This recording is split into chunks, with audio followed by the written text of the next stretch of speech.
ത്തത് വഖാലിഖിൻ നാസ ബിഖുലുഖിൻ ഹസൻ, ജനങ്ങളോട് ഏറ്റവും നല്ല രീതിയിൽ പെരുമാറണം, നല്ല സ്വഭാവം ഉള്ളവനാകണം, ആർക്കും ഇഷ്ടപ്പെടുന്ന, ആർക്കും സന്തോഷം ഉണ്ടാക്കുന്ന നല്ല സ്വഭാവമുള്ളവനാകണം. ആ രീതിയിൽ ജനങ്ങളോട് പെരുമാറണം. പണ്ഡിതന്മാർ വിശദീകരിച്ചു, ഈ ഹദീസിൽ 3 ഭാഗങ്ങളാണ്.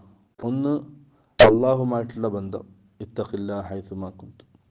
2, സ്വന്തം ജീവിതത്തിൽ നന്മകൾ അധികരിപ്പിക്കുക, തിന്മകൾ ഒഴിവാക്കുക. അതിന് തിന്മകൾ ചെയ്താൽ തന്നെ നന്മകൾ അധികരിപ്പിച്ച് ആ തിന്മയെ ഇല്ലാതാക്കണം. 3-മത്തത്, കൂടപ്പുറപ്പുകളുമായിട്ടുള്ള, സഹജീവികളുമായിട്ടുള്ള ബന്ധം നല്ല രീതിയിൽ, ആ ബന്ധം നല്ല രീതിയിലാക്കുക. ഈ 3 കാര്യങ്ങളാണ് ഒരു ജീവിതത്തിൽ ഒരു മനുഷ്യൻ ശ്രദ്ധിക്കേണ്ട ഏറ്റവും പ്രധാനപ്പെട്ട കാര്യങ്ങൾ. വആഖിറു ദഅവാനാ അൽഹംദുലില്ലാഹി റബ്ബിൽ ആലമീൻ. അസ്സലാമു അലൈക്കും വറഹ്മത്തുള്ളാഹി വബറകാതുഹു.